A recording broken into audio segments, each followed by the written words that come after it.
Let's fly a United Airlines products that they don't want you to buy. United Basic Economy. Welcome to Reno Tahoe International Airport.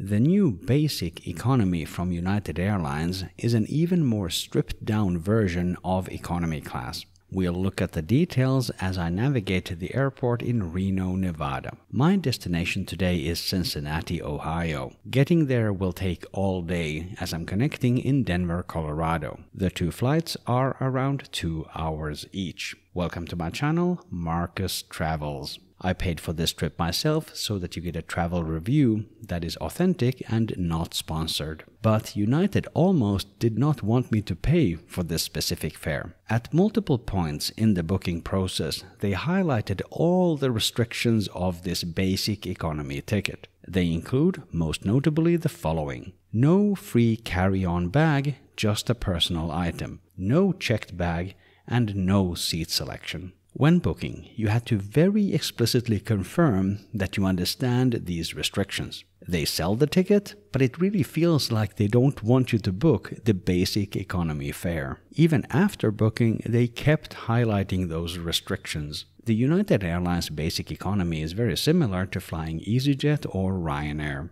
There too, you have to pay extra for carry-ons, checked bags, and seat selection. So this is all normal to me as a European traveler, but I get the impression that this is something very new for United Airlines. Typically, if you have Star Alliance Gold status, you get an extra free bag. That would get you from 0 bags to 1. With the Lufthansa Group, the Economy Light fare excludes this benefit. With United, however, I did get an extra free bag, so I like this.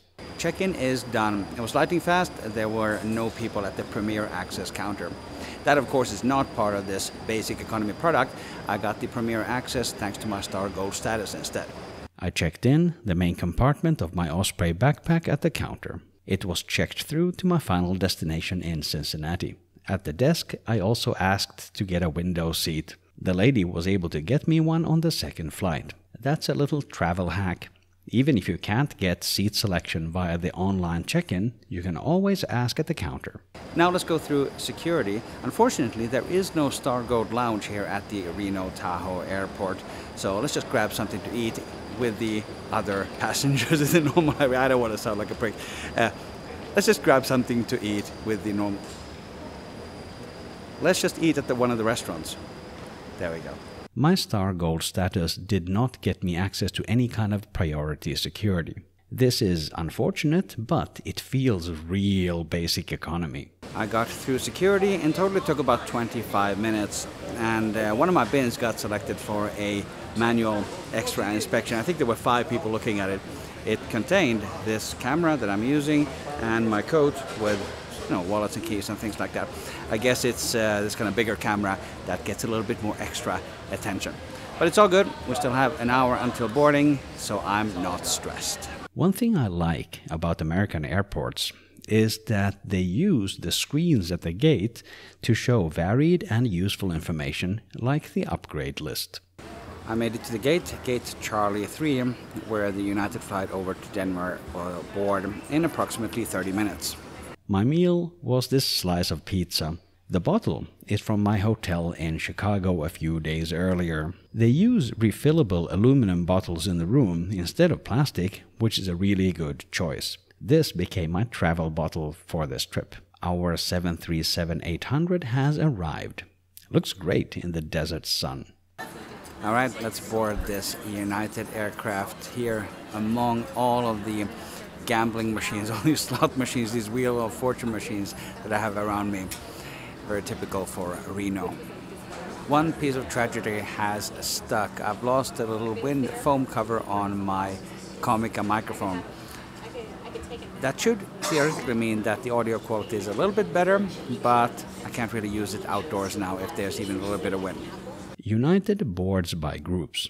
One of the first groups is active military, where they say thank you for your service. Reasonable people can discuss whether you should support an airline that gives military employees priority treatment. After the military, various status passengers were called to board, including me. To this group, they said thank you for your loyalty. The front of the cabin is laid out with your typical US domestic first class seats in a 2+2 configuration. Economy class is in a 3+3 layout.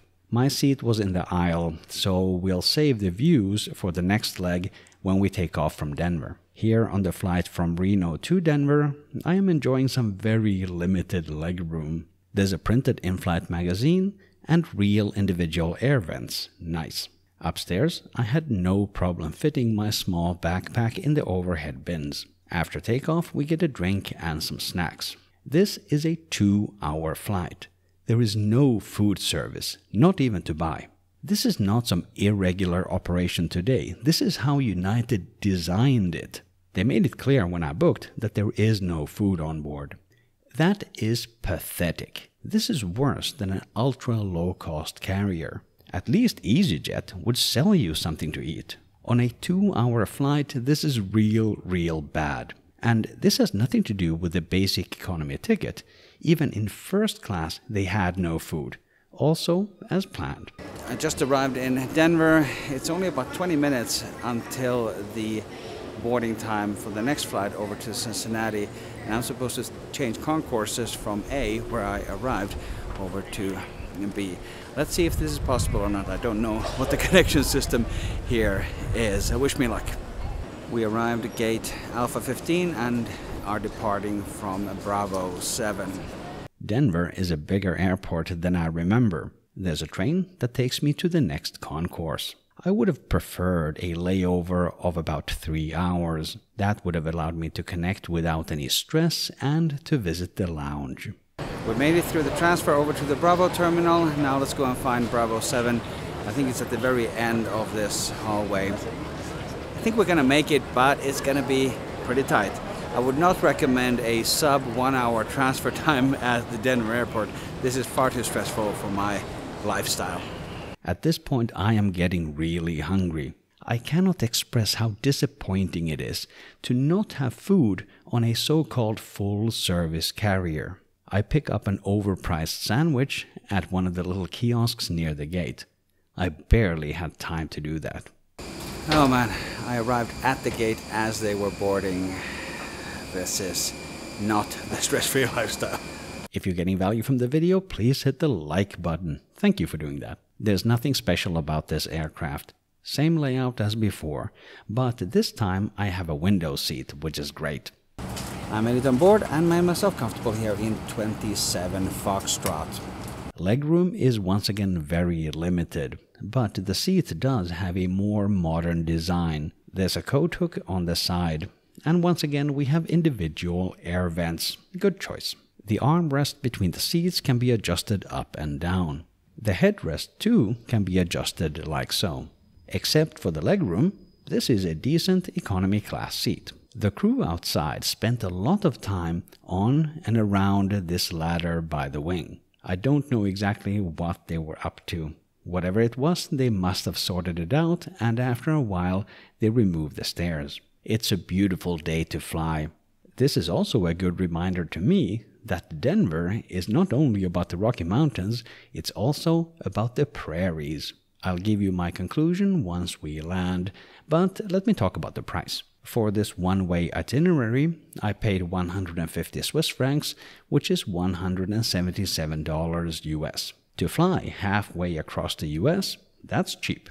I would have gladly handed over more money to United Airlines if I'd had the chance to buy a meal on board. But the service on the second flight was exactly as before. A 2-hour flight. No food, just drinks and snacks. Outrageous. When we land in Cincinnati, it's already dark outside. On the way out, let's have a quick look at the first-class seats in the front. Welcome to Cincinnati. This whole day of United Airlines basic economy travel is over, and it's been an exhausting day. I left my hotel just before 11 a.m. and now it's already past 10:30 p.m. here in Cincinnati. And for this long travel day, there's really one main problem that stood out with United Airlines, and that is the fact that there was no food on any of the two flights. The flight from Reno to Denver was over 2 hours, no food on board. The flight from Denver to Cincinnati, also over 2 hours, no food on board. The connection in Denver was so tight that I had no chance of going to the United Club or any sit-down restaurant to get a meal. I just had to pick up a quick sandwich right at the gate at exorbitant prices. And it's just such a shame that United can't deliver food on such long flights, on European flights. Definitely something would have been available for purchase. So that aspect of today's experience was not great, but it actually has nothing to do with the basic economy experience itself, because also in first class there was no food available. Normal economy, no food available. So nothing wrong with this product, basic economy, but the way United Airlines does business on these types of routes, it was just not a great experience today.